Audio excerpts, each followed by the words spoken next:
এই শিশু উপদেষ্টা নাহিদ বলছে যে আমরা তো অবৈধ, সাংবিধানিক ভাবে আমাদের কোনো জায়গা নেই।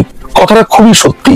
অর্থাৎ তারা একটা ভয়ঙ্কর ভয়ের মধ্যে আছে যে সংবিধান যদি এটাকেই মেনটেন করতে হয় তাহলে তারা একটা অসাংবিধানিক ভাবে আছে, অবৈধ ভাবে আছে, ভবিষ্যতে তাদের ফাঁসি হয়ে যেতে পারে। তাই তারা কি বুদ্ধি বার করলো, তারা এটিকে মুক্তিযুদ্ধের একটা প্যারালাল জায়গাতে নিয়ে যাবে। তারা যুক্তিটা এরকম দিচ্ছে যে মুক্তিযুদ্ধের পরে যদি আপনারা নতুন সংবিধান করে দেশ গড়তে পারেন তাহলে এটাকে যদি আমরা দ্বিতীয় মুক্তিযুদ্ধ বলে নতুন করে সংবিধান করি তাহলে এটা দ্বিতীয়বার। বুদ্ধির বহর দেখেন। অর্থাৎ ভবিষ্যতে তারা বলবে এটা নতুন করে আমরা দেশ স্বাধীন করেছি তাই নতুন করে সংবিধান। কিন্তু রে ভাই, ফাঁসির দড়ি তোরা কি কোনোদিন এড়াতে পারবি? এই সংবিধানকে পাশ কাটিয়ে যা করা হবে সবই অবৈধ। কয়েকটা বাচ্চা ছেলেদের কাছে সারা বাংলাদেশ জিম্মি হয়ে গেছে। বাংলাদেশ আওয়ামী লীগ নেই, ধরা যাক বাংলাদেশ আওয়ামী লীগকে আপনি খুব খারাপ বলেন, তারা নেই দৃশ্যপটে, নেই। তাহলে আপনি কোন বালটা ছিঁড়ছেন? এই এত কিছুর ফাঁকে আপনি কি প্রশ্ন করেছেন এই সচিবালয়ে আগুন লাগলো সেটার কি করলি রে? সিসিটিভি ফুটেজ গুলো কোথায় গেল?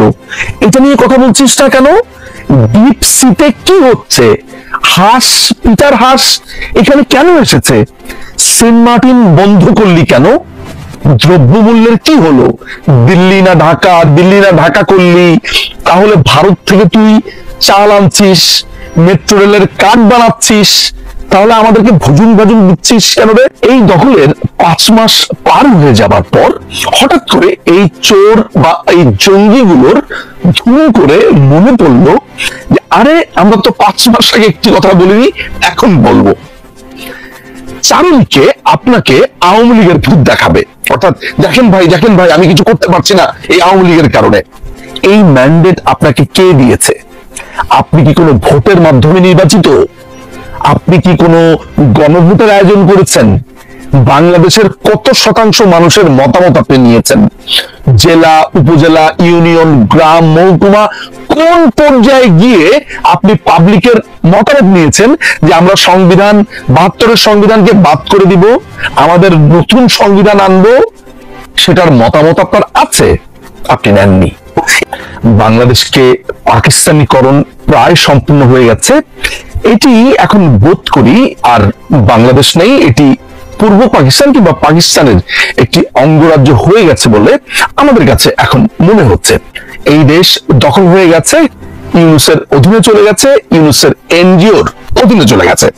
এই দখলের 5 মাস পার হয়ে যাবার পর হঠাৎ করে এই চোর বা এই জঙ্গিগুলোর ধুম করে মনে পড়লো যে আরে আমরা তো 5 মাস আগে একটি কথা বলিনি, এখন বলবো। তারা করলো কি?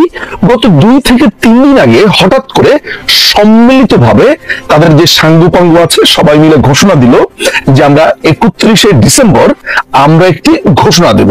খুব কায়দা করে সেটির নাম দিয়েছে প্রোক্লেমেশন অফ জুলাই রেভলিউশন। তারা জুলাইয়ের ঘোষণাপত্র পড়বে, নানান ধরনের ঢাক ঢোল বাজিয়ে তারা এটা বলল। 5ই আগস্টের পর থেকে এই গন্ডারগুলো বাংলাদেশে পুরো সপ্তাহ জুড়ে এমন একটা অবস্থা তৈরি করে রাখে, আপনি এদের ভাবতে না চাইলেও, এদের আপনি পাত্তা না দিলেও কোনো না কোনো ভাবে এরা আপনার সামনে এসে পড়ে। যেমন কোন মানুষ তার মজুরির জন্য আন্দোলন করছে, এরা নাম দিয়ে দিয়েছে গার্মেন্টস লীগ।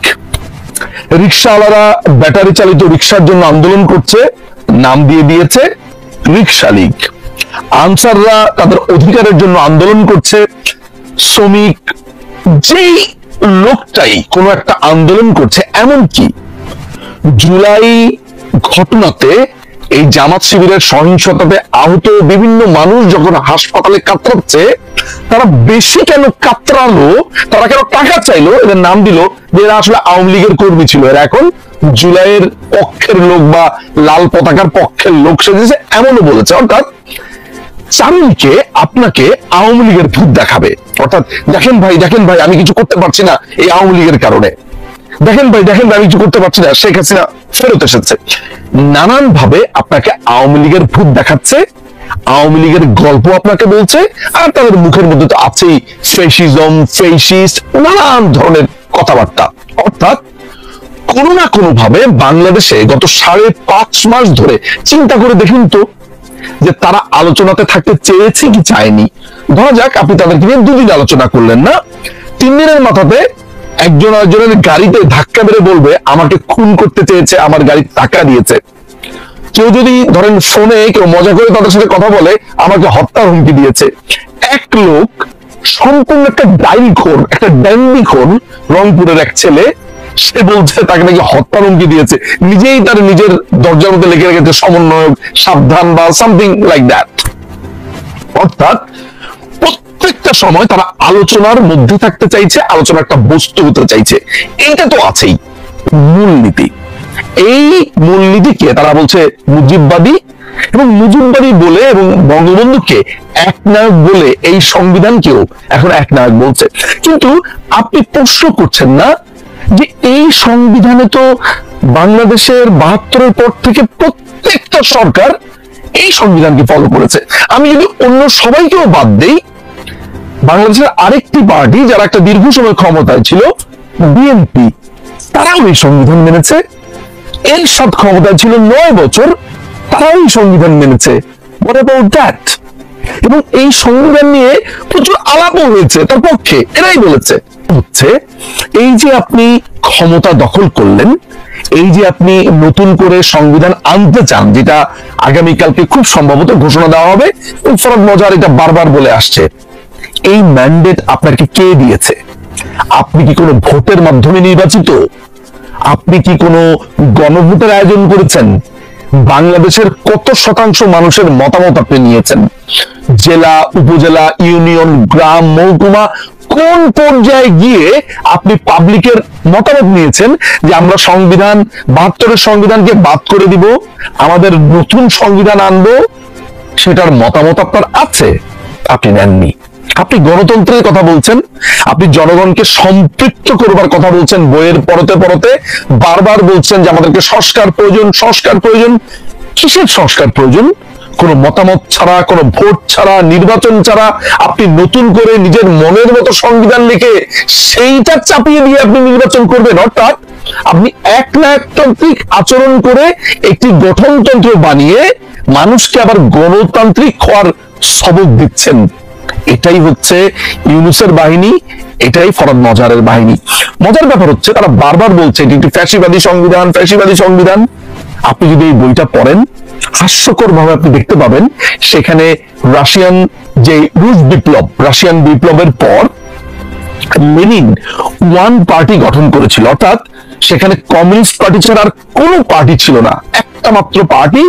সেই পার্টির কথাই সবাইকে শুনতে হবে, বলশেভিক, তাদের কথা শুনতে হবে, তাদের কথা জানতে হবে এবং এভরিথিং।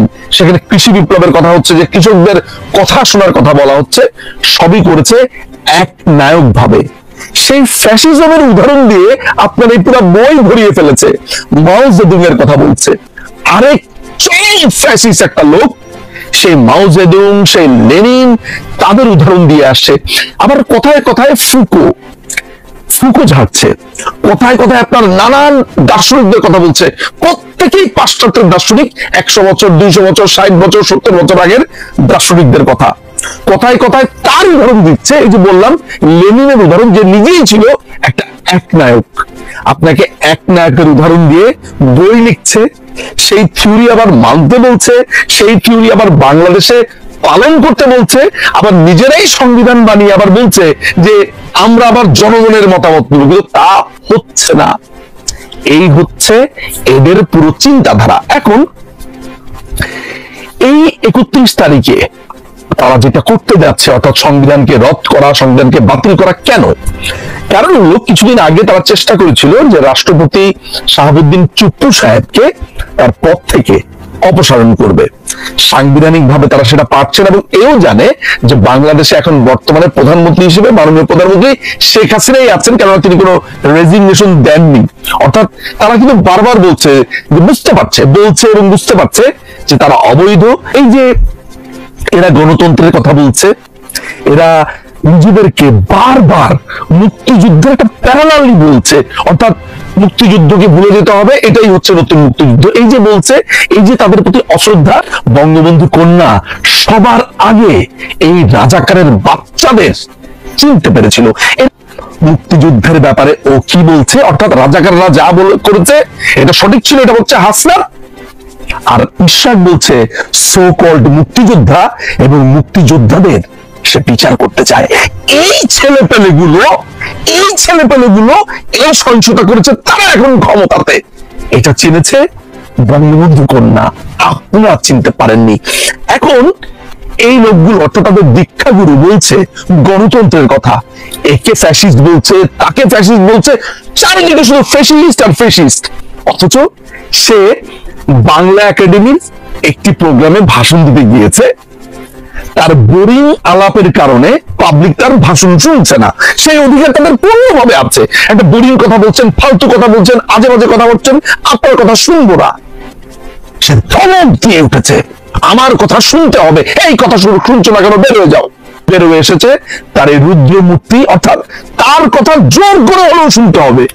একটা সামান্য প্রোগ্রামে যিনি জোর করে কথা শোনান, তিনি সারা বাংলাদেশের মানুষকে ঠিক কেমন রাখবে, বা এই দীক্ষা গুরুর গন্ডাররা এই দেশ কিভাবে চালাবে বুঝতেই পারছেন। অর্থাৎ বাংলাদেশকে ওরা মনে করছে যে ওদের একটা, যে ছোট বাচ্চারা খেলে না, আপনার ক্লে দিয়ে ল্যাবে বানানো কিছু ক্লে টাইপের আছে, কেউ ঘর বানায়, কেউ গাড়ি বানায়, বা এটাকে আবার ভেঙে আপনি আবার ধরা যাচ্ছে যে আপনি মানুষ বানিয়ে ফেলতে পারেন। অর্থাৎ এই বাংলাদেশকেও তারা এই কাদামাটির মতো ভেবেছে যে কখনো আমি সংবিধান চেঞ্জ করব, কখনো আমি এটা করব, কখনো ওটা করব। এই এত কিছুর ফাঁক